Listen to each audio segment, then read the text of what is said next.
Cool. Thank you, everyone, so much for coming to hear us talk a little bit about Crash Bandicoot 4. It's about time.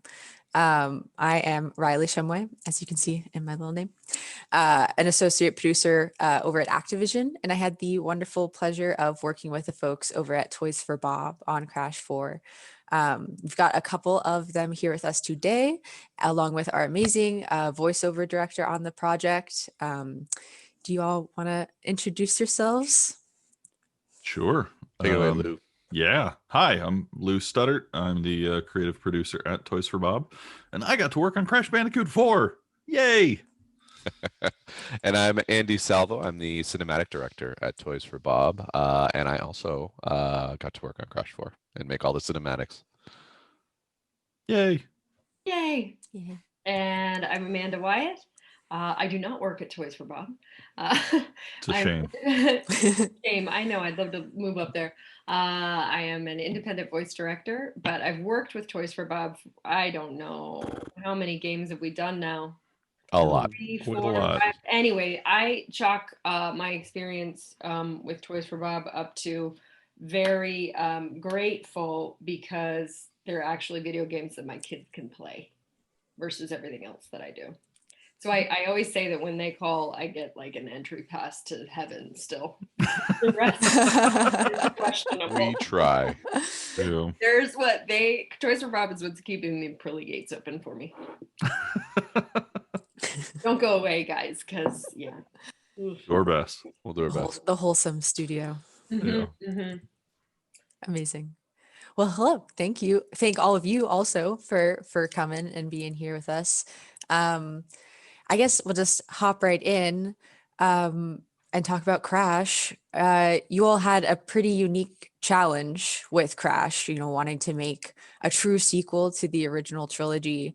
I thought we could just start with, you want to talk a bit about what the team's perspective was on that from the start, and then what was your kind of guiding through line over the course of the project? Sure. To your point, it was a really difficult challenge, right? Trying to find where, old and new mix and what that balance was. What was the tipping point? And that went from, visuals to gameplay to voice and narrative. And it was something that, at all levels of the development, we had to kind of take a look at and evaluate. And so what we wanted to do with the game was deliver what we thought would be the great sequel to folks who had just maybe just discovered the original trilogy, or folks who played it 20 odd years ago, and kind of continue with that. And so to continue with that from a gameplay standpoint, and then also narratively, was something we wanted to do, but then we also wanted to bring that unique Toys for Bob spin to it.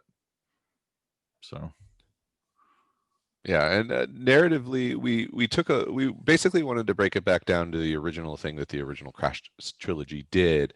Take a look at their influences and what they used for reference, and try to build it back up from those elements. So something that they really leaned hard on was cartoon and the sort of Chuck Jones, Tex Avery style stuff from way back, and then even into Animaniacs, the stuff that was popular in the era of the game. And it was our goal to sort of take a look at those reference points and then expand them from where we are now, with more cartoon motion, and just expanding it based off our current point in time in terms of narrative and VO and all those other things that we can do to make those feel new. yeah, it was actually kind of funny going back to the original games, and looking at them. And while you could definitely see those influences, they were obviously beholden to the power of like the PlayStation 1. And so, while the character designs may have had that influence, a lot of their cinematics, for instance, or a lot of their storytelling was kind of reserved to the main character sitting there, standing, looking up at a giant talking head. And so for us, one of the goals, and Andy can speak to it, is trying to get more animation, trying to get more interaction, trying to actually get more physicality into the game and into the story. Yes, and definitely we took a look at the way they told the stories in the original trilogy, and we put a couple lines in the sand of like, okay, we're not going to have a bunch of floating heads talking directly into the camera. We can do better than just single over the shoulder shots of Crash listening to a hologram head. We have elements of that in there, and we kept them for sort of the nostalgia factor. We do have hologram heads, for example, but ours fly around and they interact with each other. It's not static set, shot, reverse shot, over the shoulder, nothing but that. We really wanted to leave room for us to do cartoon antics and humor and visual gags and everything like that. And we thought, oh, with the technology we have now and the rigs and everything like that, we can really lean into that stuff. And although we are still constrained slightly by joint rigs in video games, the amount of flexibility we have now and the ability to do cartoon animation is well beyond what was available back then. And we really wanted to show that off and show you what we could do. Yeah. Yeah, that's awesome. And I feel like one of the really successful things that you guys did was like you said, like identifying the heart and soul of the original trilogy and really, taking those bits that you felt like what made it so special to so many people back in the day and translating it and kind of giving it your own, Toys for Bob spin and bringing it kind of like to this year. And I think, a lot of that has to do with evaluating like the characters themselves, right? Crash himself, and Crash doesn't talk, right?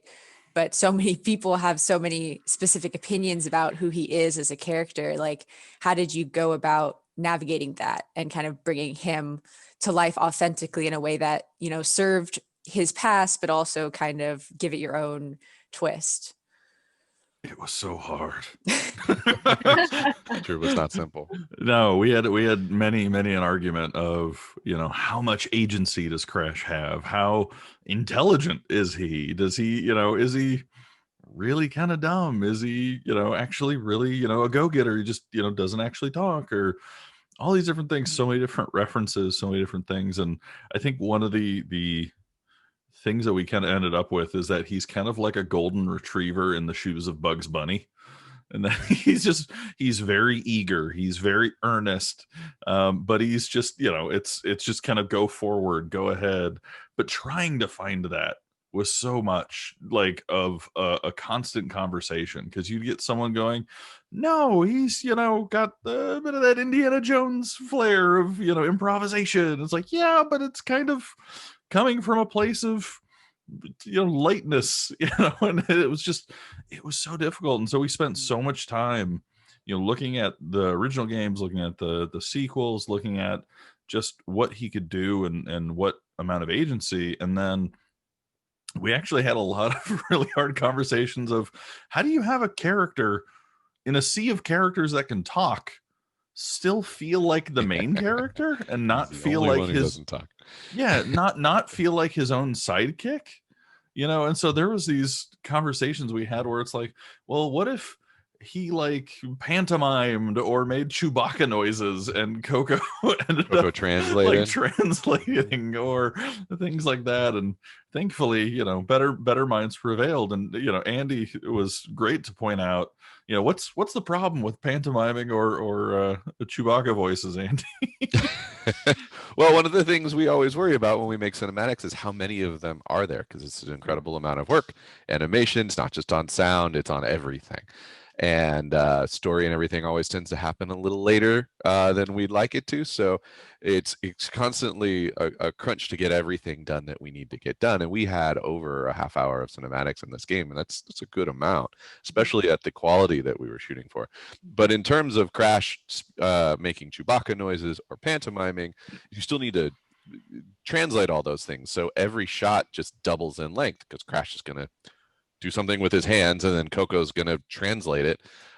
It just extends the time and makes, one of the things that is sure to kill the humor in your shots is if they're just too long and they spend all their time explaining. And that's, I felt like when we talked about this idea, that's where it immediately got to. It was you're writing things for Crash to do and then translations for Coco, and then just blowing out all your timelines for your cinematics. where the reference points for a lot of these things, some of those characters did not talk, and they didn't need to be translated because they were well animated, their goals were clear, and their influences were very clear. So that was what we attempted to do, was make Crash an active part of the cinematics. He tends to react a little bit more than he leads, because he has Coco there to sort of speak in that role. But he is definitely an active participant. I would say even more so than a lot of the cinematics in the original trilogy, where he was just sort of listening.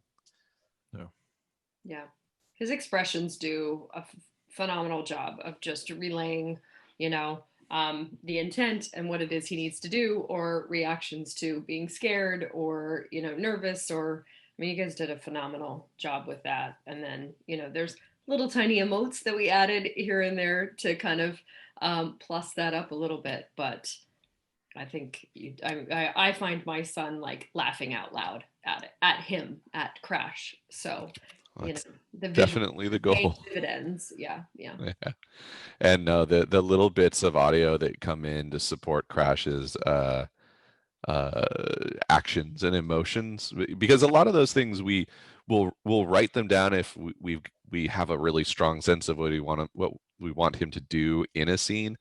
But some of those evolve as you get the lines and you hear them for the first, you hear them as they're recorded, but when you get them into the software and you're playing with them and you're playing with timing, you're like, oh, we didn't plan for Crash to have some sort of reaction to this.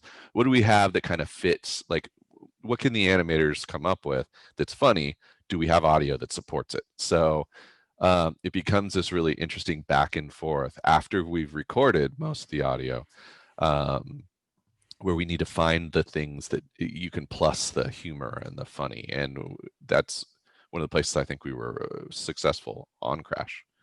It was finding those moments. Yeah. I remember, Amanda, I don't know if you want to speak to this, but just like how you got, Crash to do all those different types of sounds. And just, I remember we had so much fun in the booth. Oh, well, yeah, Scott White is amazing. And yeah, well, this is coined by, I don't know if it was you, Andy, or maybe prior team, but a day in the life, a 2-minute day in the life. Who was Oh, yeah, that's Matt. That was Matt. I think that's probably Matt. For every Toys for Bob game. Yeah, he's nobody leaves the booth without doing 2 minutes of a day in the life of. Yeah.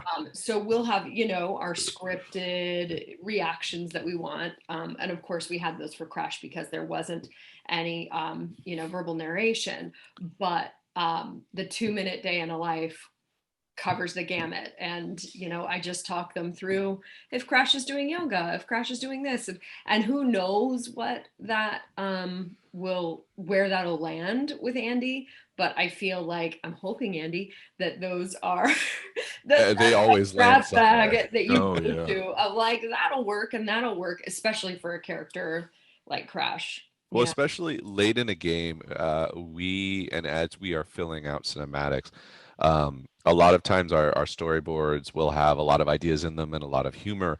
But then as you start to animate, you realize you have more space between some of the lines than you realize. And there are more characters in frame that in the board, it was like, oh, somebody roughed in Coco, but she could be doing something, or she, could be making noise. So we end up with these folders all organized as like confusion, disappointment, happy, joy. Some of them are even like, I think, repetitive, but you still find new sounds in them. Mm-hmm. And so we have our own language at the end of every game production where it's like, okay, in this cinematic, we've got Crash reacting to all these things. I want confusion 5, excitement 3, disappointment 1. And that's literally how I had to go back and forth with Andrew and Matt to get those soundscapes the way I like them. And we'll splice them together. We do all sorts of horrible things that people probably don't want to know about. Yeah. I mean, for all of our projects, we've never gone to mocap for this stuff because we wouldn't. And so then we're working kind of, I mean, I love the process that we do, and that sometimes I don't even see so much as a storyboard from you guys, and you really are letting the voiceover inform what, with help from you, of course, Andy, and painting us a picture, but you're letting the voiceover and the performances from these amazing actors that you guys hire drive what it's gonna eventually look like and be blocked as, and all of that, which is, you know, the next best thing to being on a mocap stage and getting all of those natural nuances that you're talking about, Andy, that you just can't in this process. But yeah, I've always been so impressed with your cinematics, guys. I mean, Amanda, I do want to say, I'm a little hurt that you didn't let people know that we did performance capture an actual Bandicoot for this game. We got the little ping pong balls and put them on, that tiny little marsupial, and no, we didn't do that. There's a little obstacle course. We built an obstacle course. It's entirely 100% Awesome. anatomically accurate to a real Bandicoot. That's what Bandicoots look like. They wear shorts. Well represented. Yes, they wear shorts. Overalls, some of them. But yeah, it's our flow, and I don't know if it differs from other video games, because actually I've worked at Toys for Bob my entire career. But as we started to develop our cinematic pipeline here, we definitely modeled it after sort of animated film, because we know almost all our games are using anthropomorphic characters and things you wouldn't be able to mocap easily. So our flow is sort of, think about how the game is blocked out, write the script plus the script, and then record it and use those, like the recorded performances and the timings, to help set your timelines and help do your boards. It would be great if we could do boards before we did recordings, but the timing never really works out that way. And you'd be shocked just what you can find. Like, I have a good sense in my head of what I want, based off the script when we go into those meetings, and I attend the voice recording sessions, and like, yeah, okay, like that, but more like this. I mean, Amanda knocks it out of the park 99% of the time, but there's some weird stuff that like I came up with or a writer came up with that no one should know why we decided to do things that way. And so having us in there to kind of explain the backstory between some of the weirder things in the game is always kind of helpful. But yeah, and those are just, it's a wonderful way to start a cinematic when you can like lay out all your audio and listen to it, because you can see it in your head. You have the script, you have the ideas already. And it lets you kind of create and improvise as you go through, because you'll find little things that can plus it that you didn't think of before you heard the performance. Mm-hmm, mm-hmm. Yeah, I remember being able, once we got the recordings, to be able to lay out scenes. Mm-hmm. And we were listening to the Tana introduction scene, Yeah. and finding the right humor timing there, and the awkward pause length, and all that. And so you could hear it, and it was like listening to an amazing radio play before we had a single frame. Yeah. And it was super helpful. And on Crash 4, we attempted to be a little bit more naturalistic with the speaking. People like to talk over each other a little bit. There's just a little bit more sort of natural quality, whereas some of our Skylanders games were a lot more like, guy says something, wait, guy says something. So that was really fun. And the capacity for Crash and Coco to be awkward and sort of have comedic timing really pushed us in animation and in just editorial of getting those things put together in a way that was funny.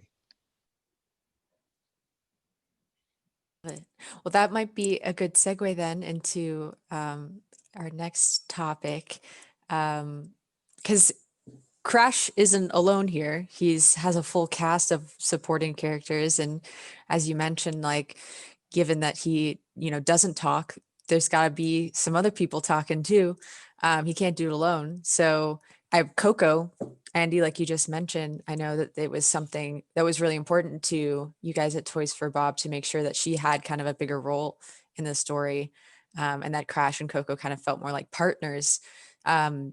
Where did that desire come from, and how did you kind of go about trying to make that a reality? Yeah, I mean, early on, we saw the amazing work that our friends at Vicarious Visions did with the Crash Insane trilogy, where they allowed you to play as either Crash or Coco through the adventure.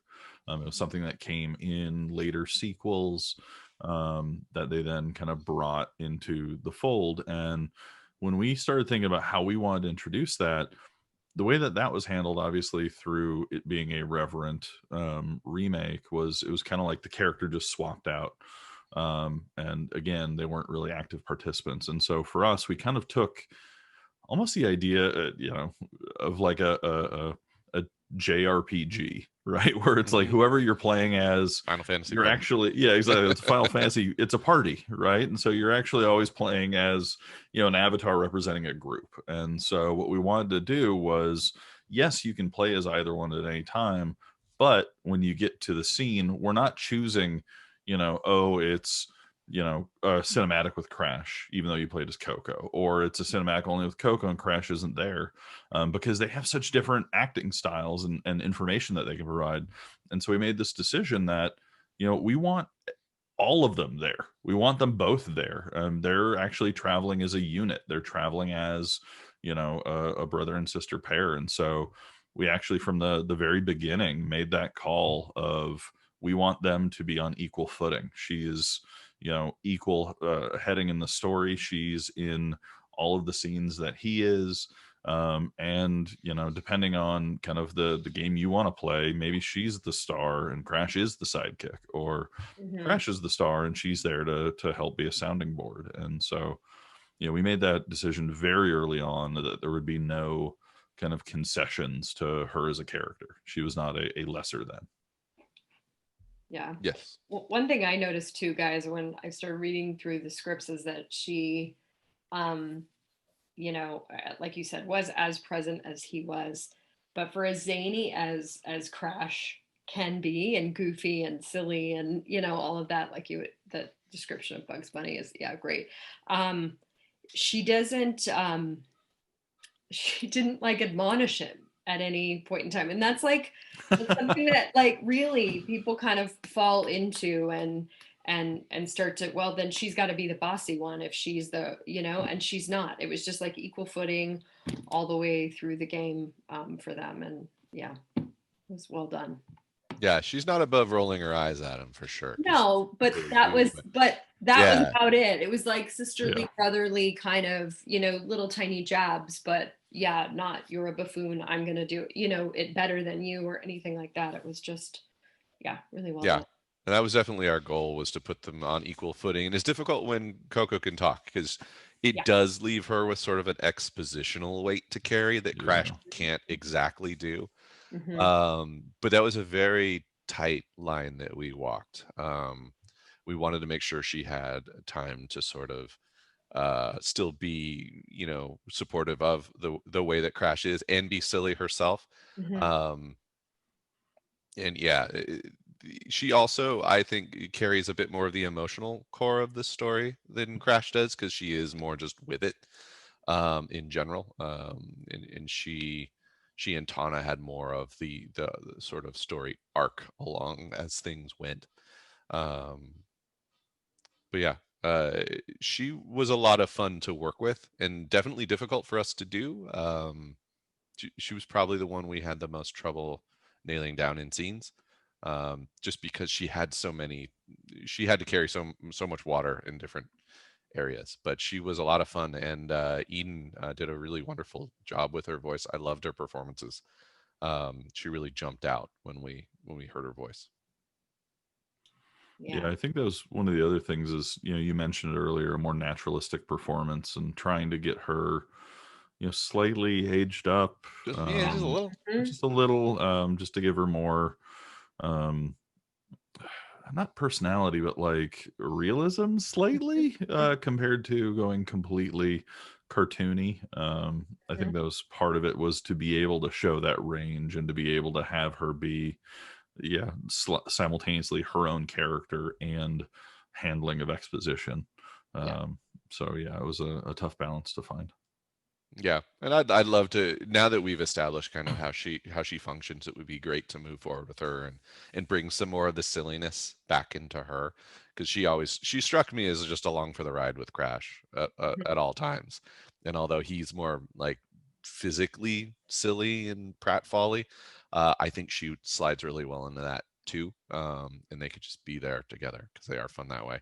Um, And yeah, it was one of the funny things about putting them in the scenes together was one of the things we really wanted to avoid was having to do scenes twice. Like, oh, you played Coco on this level. Mm-hmm. Here's the scene with Coco, and you played Yeah. Crash. Like, again, practicality means not doing cinematics twice if you can help it. So putting the characters in sort of a grouping that makes it feel like, oh, it doesn't matter who you played, you get there, and the whole the team as it is formed, even if it's got Dingo and Cortex or whoever else, is all there, whether or not you played them to that point or not. And trying to convince people in the office that that was a good idea took a little doing, A little surprisingly. bit, yeah. Yeah, you used to go like Final Fantasy, come on, it works Video like game, this. video game shorthand. Yeah, video game shorthand is a thing, and it's very valuable, and we Yeah. need to use it as much as possible. Mhm. Yeah. Yeah, I love the idea that everyone is kind of part of a party. So you can have all of these characters kind of grow together over the course of the journey and not feel like so isolated, like you're just Crash, right? I just was thinking the fact that it's there's D&D bones in Toys for Bob. Yeah. Deep D&D Do you want to talk bones. about that, Lou? About Yeah. kind of the triad, the Cortex, Dingo, Yeah. Tana triad? Yeah, so we have these alternate playable heroes, and they take a large kind of through line in our narrative as kind of alternate kind of pathways for you to kind of experience what we call timelines in the game. And when mapping that out, we're like, okay, how do they interact with Crash and Coco? And like the first thing out of someone's mouth was, all right, well, I think yeah, Tana's definitely like neutral good, and Cortex is chaotic evil or true evil. And then what's Dingo? Dingo's chaotic neutral. Clearly, he's just bumbling around, causing some sort of chaos that inevitably someone has to react to, but it's not out of malice, it's just out of happenstance. And so from traveling as a group and kind of being a party to the relationship mapping of how these characters interacted, I'm like, yeah, the D&D adjacent bones of Toys for Bob are always popping up when you least expect them. Yeah, they always come up too. Yeah. It's the two fellows who started the studio both worked, or did they both, or one of them definitely worked a ton on Dungeons and Dragons. And we had a number of artists and things that were artists who did covers on the original Dungeons and Dragons books. Like historically, our link to Dungeons and Dragons has been quite strong. And you can guarantee when people start charting out characters, it comes up every time. So it's fun stuff. Yep. Yeah, it's such a great way to kind of easily put people like characters into buckets. That's cool.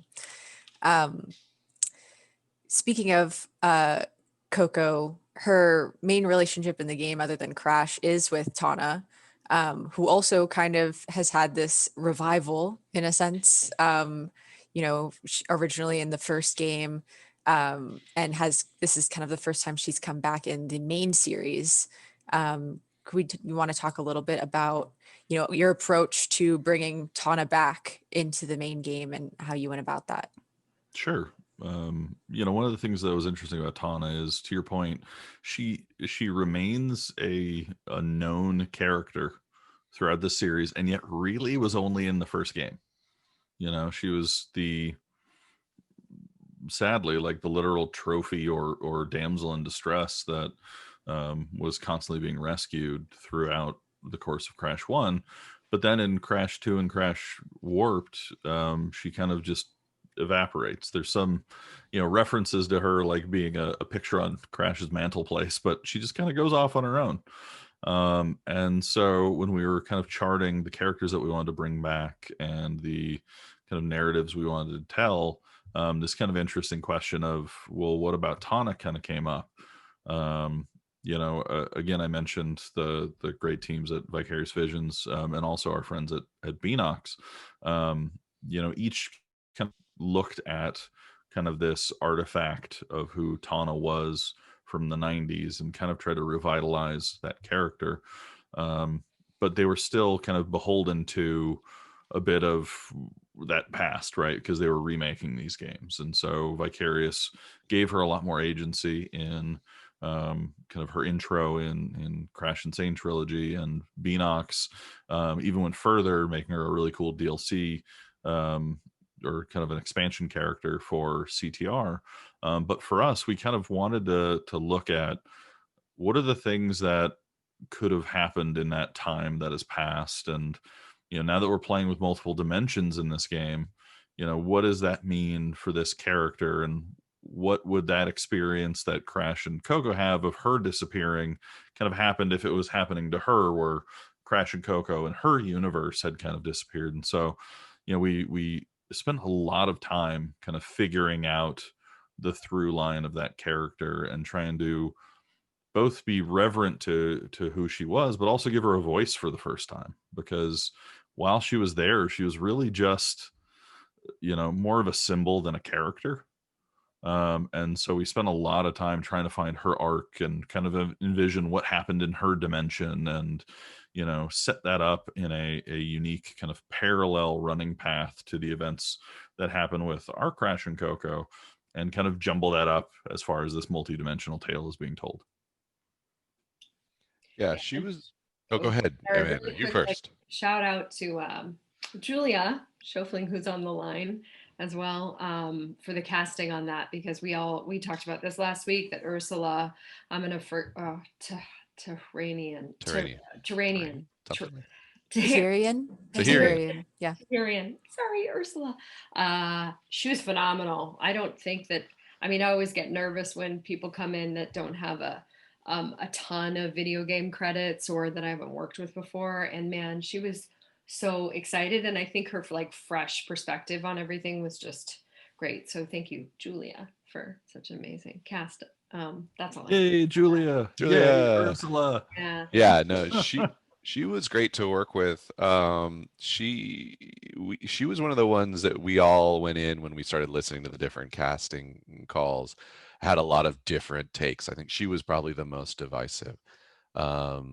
But I think where we settled turned out great. She had this really great sort of world weary without sounding a little, too like. A few of them kind of came across like old soldiers, and you're like, maybe not exactly what we're after. You're always afraid of it she still tipping has- into, what was it, Callahan from Wreck-It Ralph? Or, Yes. a Sarah We had Connor impersonation. We had, and who I love, don't get me wrong, Sure. but was not exactly what we were after with the character. Yeah. She's got pink leg warmers, so she's a little fun. Yeah. So yeah, she's so fun. And she was definitely a character that, like, I remember the original drafts of the story, we had a lot of people just kind of do story briefs at the beginning, and a lot of people just really latched on to her as a driving force in the story, because she was interesting. She came in, I mean, on one hand, she's got some baggage from the original game, but she sort of came in as also a relative unknown, and our changes to her made her feel like she could be even more of an unknown. So she almost immediately took on a more agent role in the story than I think we originally expected her to. And she was a great character to work with. I mean, the scene where she is introduced is still one of my favorites in the game. Some of the the range of emotion on her face that we saw was incredibly successful, and not to pat myself on the back, but I thought it came out really great. You should. Yeah, shoot that horn, Andy. Well, I didn't animate it, but I did direct it. Yeah, just her character throughout is kind of a joy to watch, and her reactions to things are really entertaining. And yeah, I was happy with the way she turned out, and she did come across as sort of heroic but still flawed in her own way, and she had a really nice sort of arc throughout the story that I think coming in cold, you probably wouldn't have expected it to be as fleshed out as it was. Yep. And to your point of her being an unknown, I mean, one of the things that we were originally planning for, it's kind of still in the game. I mean, if you ignore marketing, is that you don't actually know who this character is until she rescues Crash and Coco. Yeah, it's meant to be, question mark, question mark, question mark, and then you kind of realize it along with the characters. But obviously, we gotta get it. That was certainly the way it was written. That was the way it was written. That's why It it's was in there. supposed But to be. It was supposed to be a reveal, and Yeah. marketing likes to do that stuff themselves. But we did our best. You can't change it at that point. And one of the things that also is interesting, and just a reality of game development, is the Beanox portrayal of Tana. I thought was really great as well, but they didn't come out until we were already rolling on our story. Yeah.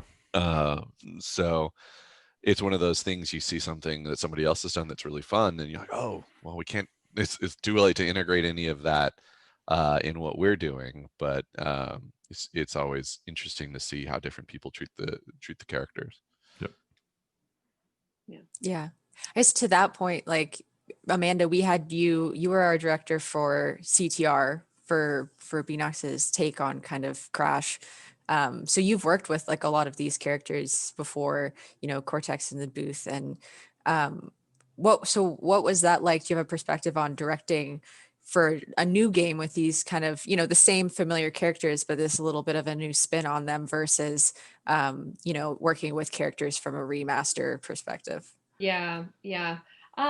I feel like, well, I mean, first and foremost, again, to Julia, we and the guys, this is one area, the casting of these characters is one area that they look to kind of start fresh with, for a lot of the characters. And so that was really kind of it was a lot of fun. And it also kind of just was a little bit challenging, because you don't ever want to like go outside of a mold or familiarity that people know from a franchise that's just so so well known and so ingrained in people's heads. But we did take liberties as to okay, times have progressed. This is different now. This is who Coco is. And like you said, like this is our own spin on Tana. At the same time, there were people that have been in all of the other renditions, or most of the other renditions, i.e. Lex Lang, who is just amazing at what he does, and like just he hops in the booth and Neo just oozes out of that. Just comes out. Yeah. Yeah. It was a lot of fun. Yeah, there's really no directing. You just sit there and enjoy your time with Lex as he does that. But yeah, I mean, it was I'd say that was like the biggest difference is that the new characters, or the new cast in some parts, that just we were finding our way, like we always do with new characters, and just kind of putting something to bed and starting something new. Yeah.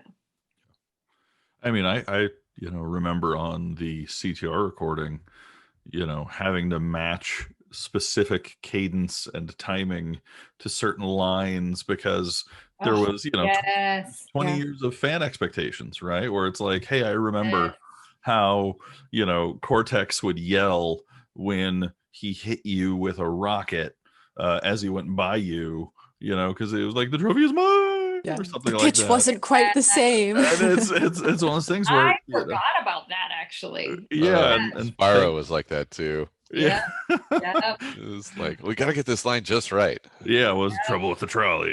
You gotta match that perfectly. Yeah, we'd be like on YouTube playing the clip, and then We were. Yeah. God, you guys, I forgot about that aspect. Oh, You just man. do it this way. Yeah. Just do it this way, please. Yeah, but like and Dingo Dial is quite different from, or some of his stuff is different from how Fred's played him before. Like all of we were talking about all of the food truck and all of that spiel. I mean, that was so much fun for Fred, and different from what he's ever done before. So You almost couldn't stop him from doing it either. Once he got rolling, it was like, just roll tape. Let him go. He's off. So fun. He started like he was just doing like jingles almost for the Dingo's Diner by the end. It was great. Yeah. And then we brought in, of course, Richard Horvitz, which that Yeah, just a Can't go really wrong with off-putting gentleman. yeah. Yeah. Ugh, Can't stand. terrible. No, it was really nice when Interesting for me though, because Richard has a very, distinct timbre of voice. sure. And so to be directing him in something other than Skylanders, Yeah. just Yes. like my head had to not even look at him, and not because when I've got, Lou sitting next to me and Andy, I'm just thinking I'm doing Skylanders again. Doom. And then Yeah, we wrote the word doom for his character in this game, and he switched back to chaos. And like, Yeah. it's like, oh, did we do that on purpose? No. I Yeah. know. I wasn't thinking about it. And Yeah. he just screams doom in the chaos timber. But yeah, like That's so funny. I started the cinematics team at Toys for Bob on Giants, I believe it was. We were kind of just unofficially did them before then, and I was still working on them. But Chaos is like the start of my cinematics career. So like I've been animating him forever, and just having him back was really great. And just he's so much fun like to work with, and his voice is so entertaining. It was nice to have him on the side of good this time. Yes. As deliciously evil as he usually is. Right. It was really kind of a refreshing change of pace for him to be on the side of positivity, and to have that kind of unique neuroses of the character, which kind of married well with just how fast Richard can talk and process thought and emotion, and it just paired so wonderfully just to see him like rapid fire these lines and thoughts, and then to have Andy and the Cinemax team like just contort that face into so many it was just so great to pair up together. Yeah. And you're right to bring up that, like, not having those constraints, Rylee, from a remaster is just gold, because we were allowed to just let them play, get them in the booth and let them do their thing and let them bring these characters to life. I thought JP Carliak was amazing as Entropy as JP well. was great. I mean, JP's a very, very dear friend of mine, and it's funny that when I watch the cinematics, that's him. Sorry. How he always is. The facial. He's that evil? I would know. He's very lovely. I don't mean that, JP. But no, it's weird. That's the one character for me where I look at it and I go, you would think that we mocap faced that one, because it's quite, I don't know, it's just expressions are so well animated to the voice print that JP gave you for Entropy. So that was, he's wonderfully clear at the way, and the way he can get his voice to just drip with sort of disdain was so wonderful. I remember, well, as we were working with his voice, he was talking out of a hologram head in one of my favorite scenes. And the effect they were putting on his voice was pulling some of that wonderful, just like sarcasm and cynicism, just disdain, as really there's no better term for it, out of his voice. And it was like, no, we need to scale this effect back, because you need to hear every little bit of that, the dislike he has. And it was really exciting. He was just great to work with. Like, his timing is so unique and fun that the it gives the animators a ton of room to just play and create, and just come up with the best looking motion they can get to go along with that great voice. And then Entropy, the female Entropy was another one where if I have a regret from Crash 4, it's that we didn't have her have more lines, because every line she had was like, whoa, that's good. Her voice is so good. And she definitely, her and JP together too were like just this great two halves of a whole that I would love to work with more. So well, you could do another one. No, I'll see what we can do. I don't think the fans would be upset. Cool. Well, we've covered so much. I wanted to touch on one last thing, because we didn't get a chance to talk about how the narrative has evolved kind of within level design. Also, we talked a lot about cinematics and the animation there. but Crash is a platformer, Lou. It's a hard game. It requires concentration and focus. But you did kind of endeavor to do a little bit of narrative inside some of these levels. Can you talk about that, a little bit? Yeah, it was a living nightmare. No, no. I mean, the thing that you touched on really well is that you're so focused in this game, and you are so focused on kind of your finger dexterity on the things that we're asking you, because it's a type of game where you are being asked a question and then you need to answer it specifically, right? As far as a gameplay question is concerned, and so a lot of your mental focus is on that. And so when we started kind of building the game, one of the things that we wanted to do was try and get more environmental storytelling in there, try and have a clearer journey for the player of, hey, there is my destination, I'm going to get there, and then maybe the next level actually picks off from where that destination was, which doesn't sound very revolutionary, but for a Crash game it was always, and for platformers in general, it was kind of like a shotgun of art themes and different things along the way. And so for us to try and smooth that out and tell some story with it was actually a challenge within the framework of a Crash Bandicoot game. So then on top of that, the question comes, okay, well, can you do voiceover in a level? Because traditionally there's no NPCs. It's not like you're walking around a level and talking to someone over there, or a buddy is yelling at you words of encouragement. In fact, anytime there is a living character in a Crash level, it looks like an enemy. Like it's the hardest thing in the world to do, to put anything in a level of a Crash game that isn't just an enemy. And we actually experimented with it in a couple other ways, and it's tough. And so we started going, okay, well, what if so like we have a character named Engine returning in the game, and he's kind of hosting these events or things like that in the world, in the dimension that he's in.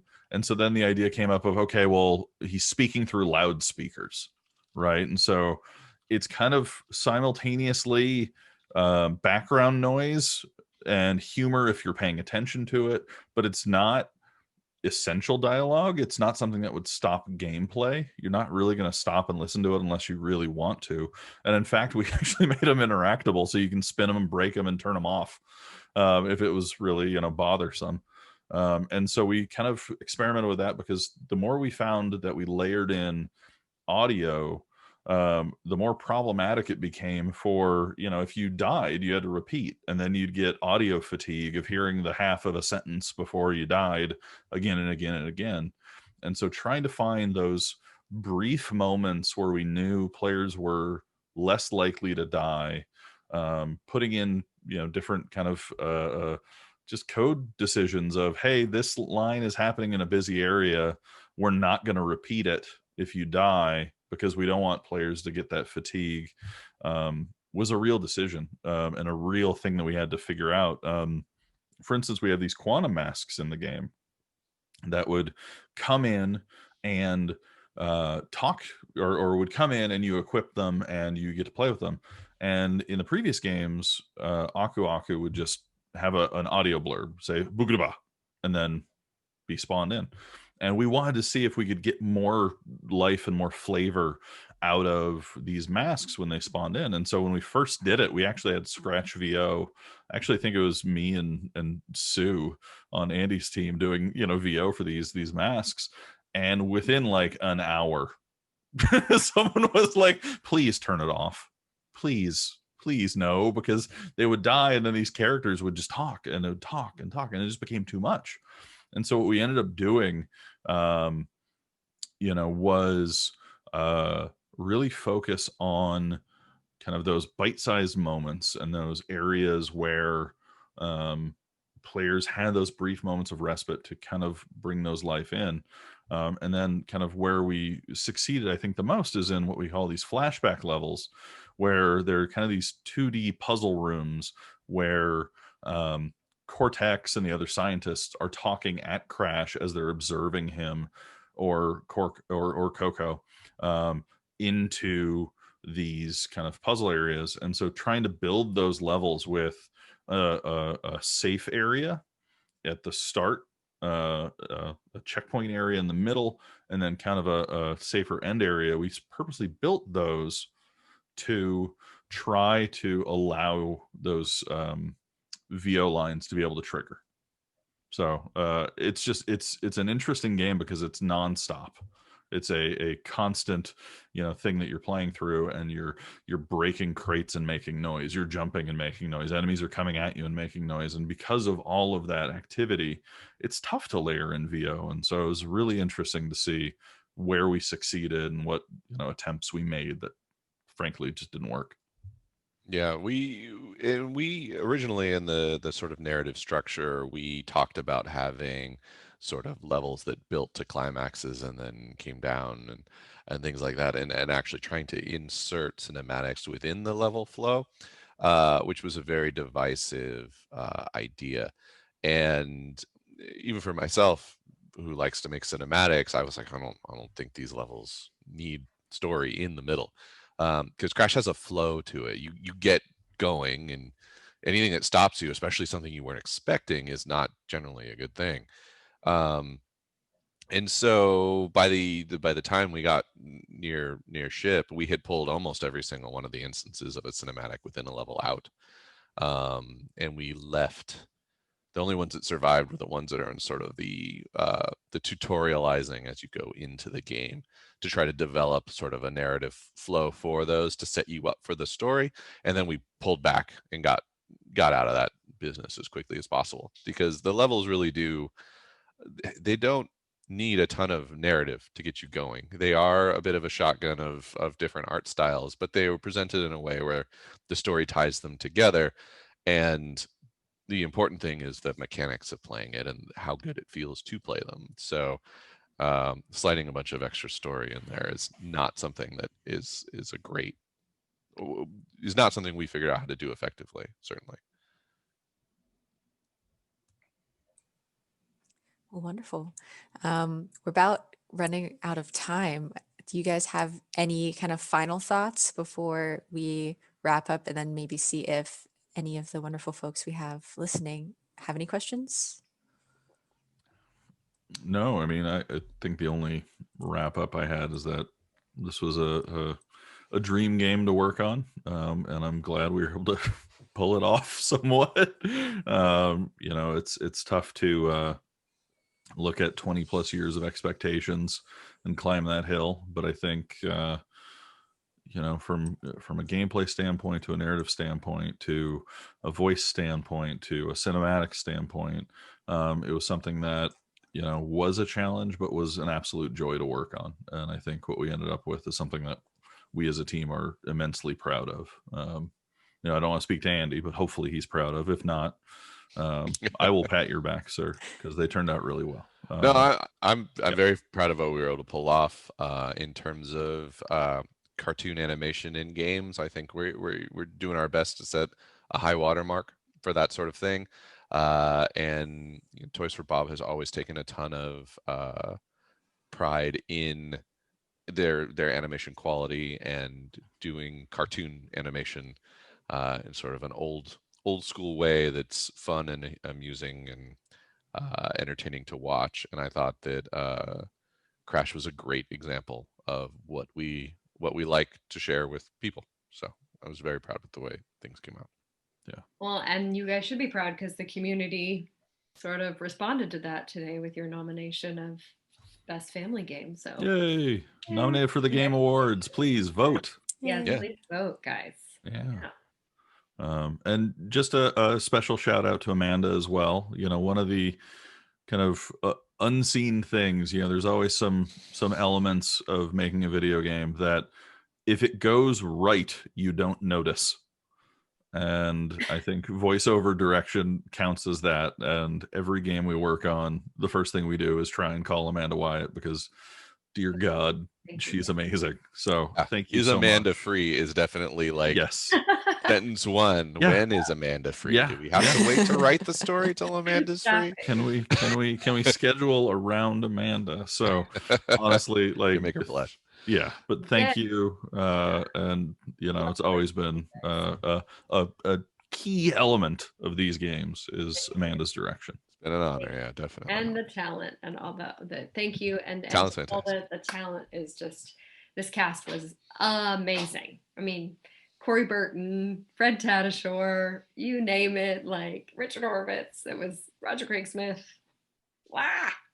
Like and like, you know, a Saturday morning cartoon should be as lucky to get that cast. You know what I mean? So it was great. Thank you guys. And thank you, Julia, again. Yes, Thank thank you. you, Julia.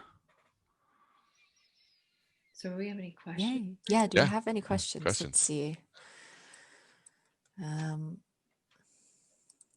We have one in the Q&A. Can you guys see the questions, Luke Yes, and I Andy? can see it. Okay. Will there ever be future DLC? Mm. You know, Asking the wrong crew. Yeah, exactly. I mean, we're here to talk narrative, VO, and all the story stuff, but yeah, can't really say anything at this point. Yeah, give me an excuse to do more cutscenes. Yeah. I love it. Here's a good one from Christy Bolton. Amanda, how did you become a voice director? It's such a niche. Gosh, I'm going to give you the really condensed version. I was a producer for a sound company that provided sound and voiceover for video games a long time ago, before there was even a union contract for actors to work in video games. And I just, you know, watched the industry grow and the need grow. I was able to mentor underneath and watch a phenomenal voice director who I owe my life to, named Chris Zimmerman, and Chris Zimmerman and Gordon Hunt, and just kind of experienced this niche firsthand as a producer. And then I just transitioned into casting and directing from there. So it was not something I ever thought I would do. I was an actor a long time ago, but I'm way too controlling to let my life be led by other people's decisions. So yeah, backed out of that. But yeah, it's really fun, and directing for video games, I think what's eye-opening to other directors who come in to want to play in this space is that it's very producerial in nature. It can be spreadsheets and you just go line by line. It's completely out of order. It's never recorded in a linear fashion. So it takes the left brain and the right brain and immense focus, and also just like the gameplay knowledge of how things are triggered, when things are triggered, volumes and intensity levels and all kinds of things. So I wish I could say that it's like getting a blank canvas and you know, and molding the actors like this, and it's like, no, it's not, because we've got these parameters we need to stick with. But I love it. So it is, yeah, I think the best part is like the left and the right, and it's creative and critical thinking all at one point in time. So that's kind of how I got started. Thank you, Christy, for asking. Yeah. You also have to have a high level of patience for hearing people push blocks. The amount of Pain animations. Pain light, pain heavy, effort light. Putting on fire is the best one. Lighting on fire for 5 seconds is always a challenge. Yeah, that's fun. Brief fire. I still remember on CTR, it's like, okay, you've spun out. Okay, so yeah, you trying to direct someone to go, well, it's about 2 spins. Yeah. And you know, it's like, do you want some Doppler on that one? Few spins, more dizziness. Yeah. I like the death one. The death tracks are always my favorite, because there are some people who really lean into them. Yeah, mine too, for sure. Yeah. Let's see here. Mohammed has some questions, but I don't. Those are, you know, those are more gameplay focused. I mean, the best thing I could say to Mohammed, you know, as far as the difficulty of some of the completion of the game, when, you know, just to keep it brief because it's not really the audience here, but you know, when we were trying to work on the design of the game, there was a lot of thought of, you know, making the game almost stratified, of the story being accessible and then additional layers of difficulty from there. And it's very difficult to accurately gauge the skill level of people who have a muscle memory from over 20 years of playing a game versus someone who's maybe brand new at the game. And so, as far as the difficulty level is concerned, I'm happy with where we ended up. Are there learnings for the future? Absolutely. But yeah, I think there's a lot of game there and a lot of different things to experience for players who want to experience that content. And then Connor, let me see. Sorry, having to read live. Oh, I see. There's another one. Oh no. And then there's some in the Q&A, and then there's some in the chat. Oh boy. I'm like, oh. I don't see. Let's see. So Connor's in the chat. Let me see.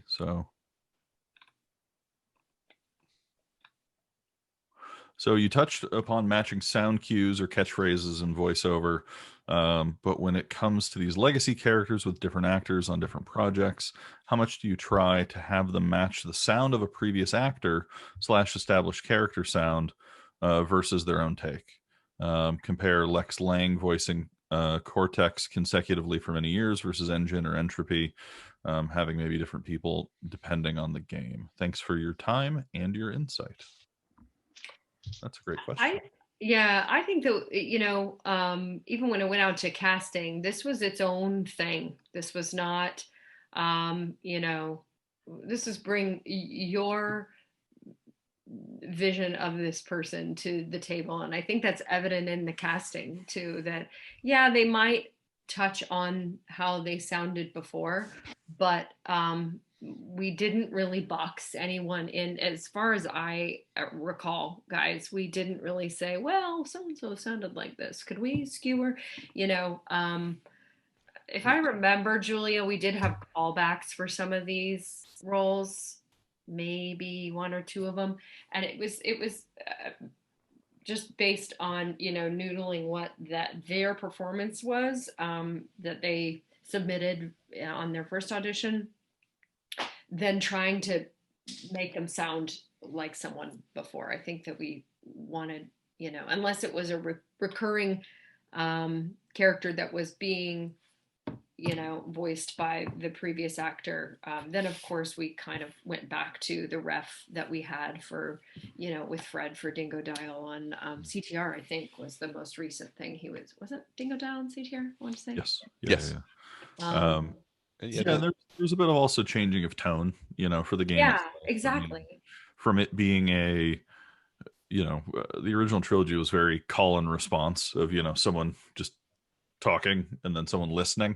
Mm-hmm. And so for this being more of a conversational type of acting style, and also trying to slightly age up the tone of the game, because obviously the people who played the original trilogy 20 odd years ago have kind of aged with it. So trying to match that kind of led a bit more of a look for more naturalistic voices to kind of counterpoint to the kind of overtly Looney Tunes style of animation.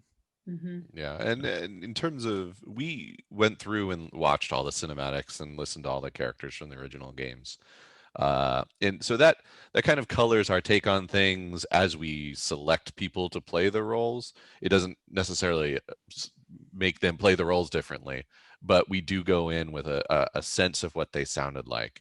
And that does sort of, sometimes we'll color our choice a little bit, or sometimes we're like, we want to take this character in a slightly different direction. So that it probably only factors in at that point. Don't try to make people sound like somebody else. Yeah. It looks like Christy had another question. What do you look for in a voiceover audition that gives it the special spice to help cast them? Correct pronunciation. Correct pronunciation of all proper nouns in the game's lore. Yes. Enunciation. Yeah. You know what? I think that, Christy, the best thing I can tell you is that I can really, and this is because I listen to a lot of them, as does Julia, who's on the line as well still. I can tell when someone wants the job and when they've just phoned it in. So I feel like I understand voice actors get a stack of auditions to go through every day. I implore you to look at the ones you really want and spend some time on them. I'm not saying don't do all the others because I don't want you dropped by your agent, but spend the time you need to really flesh out the character, breathe some life in between the roles. If it's given to you as like, you know, line by line and not a scene, you should be creating the scene yourself. You should be writing responses to whatever you're talking to. It's going to make your performance sound a lot more grounded, and it's going to make it's just going to make it pop, to make it sound like, okay, this person's invested, she wants this, she gets the character. There's really no like sizzle or anything that I like on anything. I think I feel like the opposite when I just hear someone just cruise through, you know, line by line by line by line, just to get their voice on tape. There's no character development. So you should approach a voiceover audition like you would approach an on-camera audition. Breathe some life into it. Rehearse it off mic before you rehearse it behind your mic. Hopefully that's helpful. Oh, I think it's great, and I think that's one of the interesting things is, you know, when we listen to them, it's both, is the voice correct, but is the acting good? Yeah. Yeah. It's not just acting. Yeah, it's not just the one, because Amanda's phenomenal at trying to, you know, tweak voice print and the sound, but if you're not a great actor for the part and delivering a literal performance, then yeah, for us it's like we're not gonna take that leap. Yeah, a lot of actors don't understand that, like, even though I may know you and go, oh, I don't like those choices, why'd they do that? Well, I can do that in the booth with them, that's fine. The voice print's good. Well, that requires an extra piece of me going, all right, Lou, so and so, I really love them, I don't like any of these choices, but just listen to their voice because it's good and I can direct them this way. We want to get a 10 out of 10. We don't want to get a 7 out of 10. And yeah, because these guys will listen, you know, you'll go off and you'll make another game, and 2 or 3 years from now, you'll contact me again. So it isn't something you guys do every day, listen to voiceover auditions, to have the confidence and like, well, I'm sure I can get them there. And so that's why spending the time is ideal. I think it's not just about voice print like it can be for promos or commercials. Mm-hmm. Yeah, and from an animation perspective, we are listening very hard. I go into the listening to the casting calls with my other senior animator, and we're both entirely focused on how are we going to animate this acting. And so if there's no acting there, that's not. It's almost immediately like no, we need. Like, we build our performances based off the choices the actors are making in a lot of cases. And so to me, understanding the situation that you're in, we like I forget who it was now, but there was one voice actress we worked with a while ago, and she always understood that, like, oh, I'm on the back of a flying bird, so, and the camera's Gary Walgren, exactly. Gary Walgren, yeah. Knew every single scene she was in, she played the like, oh, the camera's following me on a flying object, I should be yelling this line.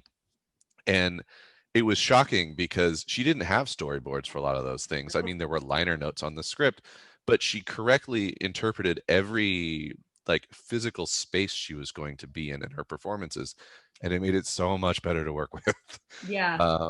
There's just so well, many that's why I mentioned like build it out for yourself, because a lot of times on audition sides we have to keep things a little bit on the DL at the time of audition. We don't vague or clandestine. It's very vague, and I'm constantly apologizing for how vague it is, but it doesn't have to be vague. You just make your own choice, and if you make a choice, if you say, oh, this would really be interesting if I do this on a horse, great. Okay, if you do it successfully on a horse, you know, Andy may ride a horse in the damn scene. Yeah, we'll put a horse in. It will put a horse. Somebody rig me a horse. It's like, no, we're gonna performance capture a horse. Oh, Lou, no. Recap a horse for sure. Yeah.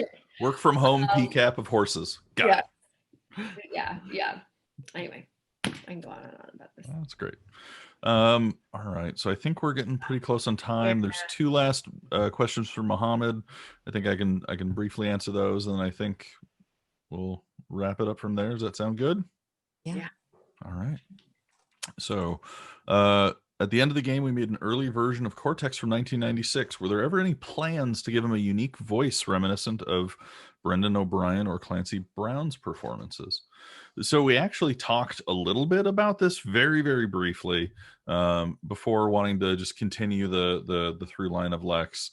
It was actually kind of a challenge for us as we set this up of someone going back to a time period that you've already seen in other games. It wasn't like we were going back to him as a kid, and so we could create a visual signifier that changed him, nor did we want to change the one that you see for the majority of the game away from the original.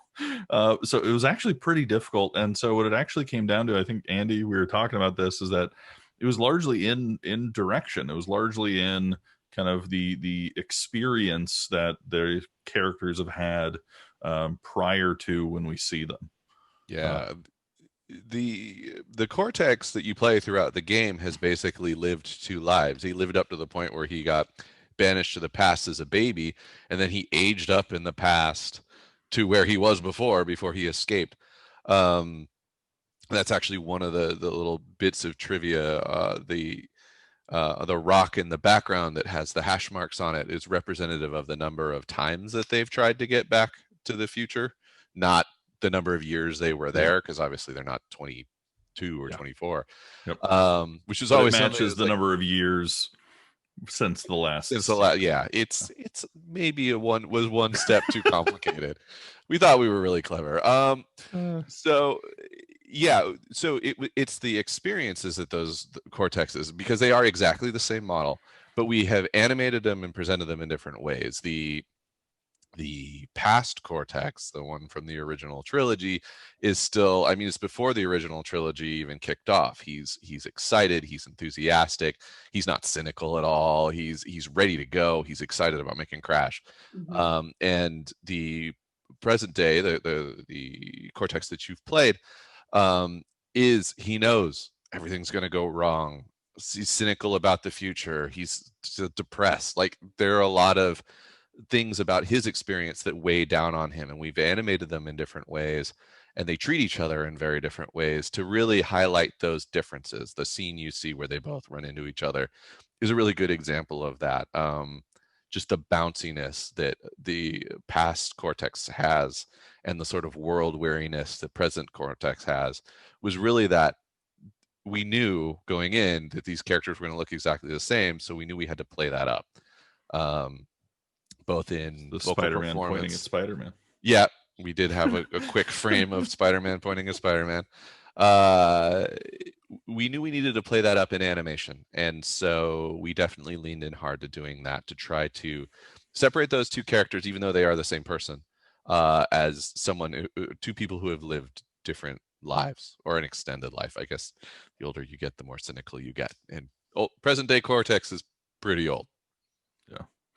And then last question, lore question. Do we know official heights and ages of the characters?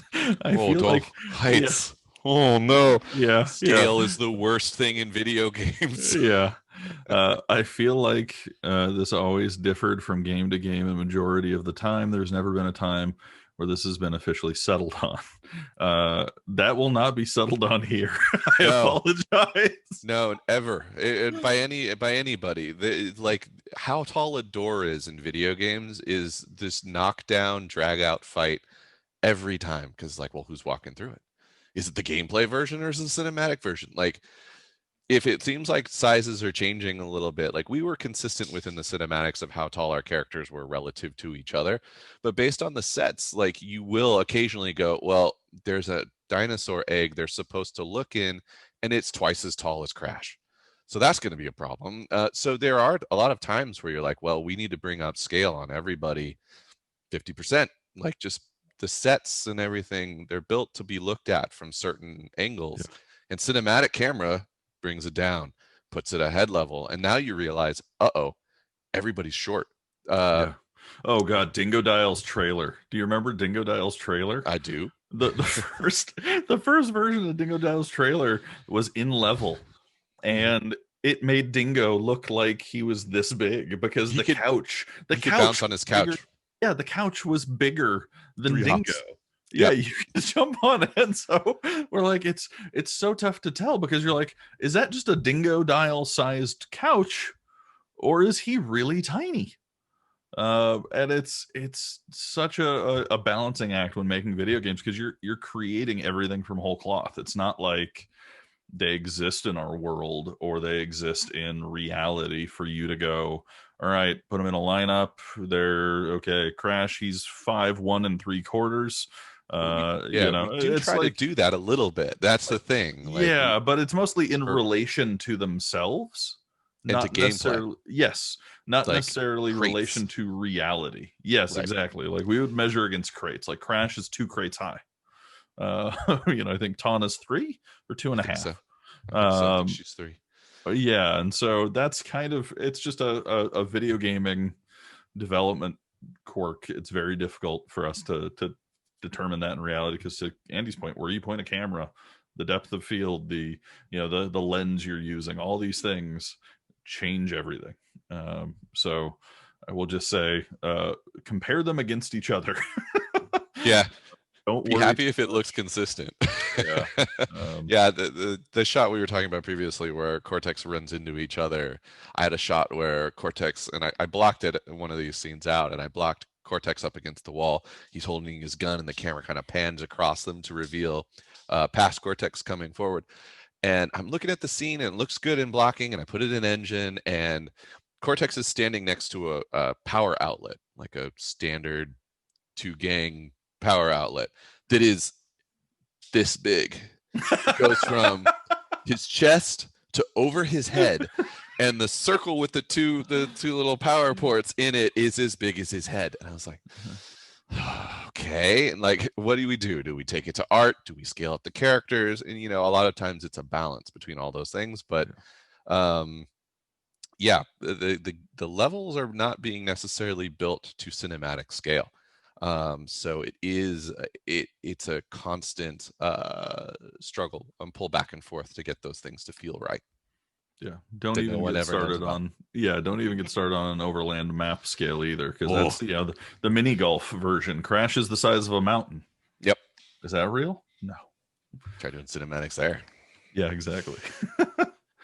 So I think that I think kind of that was it, covers yeah. it. Yeah. So Well, yay. thank you so much, everyone, for coming. And thanks, Lou, Andy, and Amanda, for taking the time. Oh, no problem. Happy to. Thank you, Rylee, for Yeah, thank you for hosting. Yeah, Riley. Thanks for driving. hosting, coming up with all these phenomenal questions and talking points. Yeah, And this has corralling been us. lovely. It was, I Stop know talking. I know Yeah, it was you like gotta slow us down, herding man. cats. We'll be here until 3 just talking. Yeah. Thank you, Help. Yeah, thank Yeah, Yes. thanks, Help. Yeah, Help. you. Thanks for inviting us. Thanks, Love you, Julian. help. Julian and Juliet. That's right. Julian and Julia. Everybody stay safe out there. Yes. Holidays. Please do. Yeah. Have a great rest of your week. All right. Thanks, you just- everybody. Bye. Bye. Bye. Bye.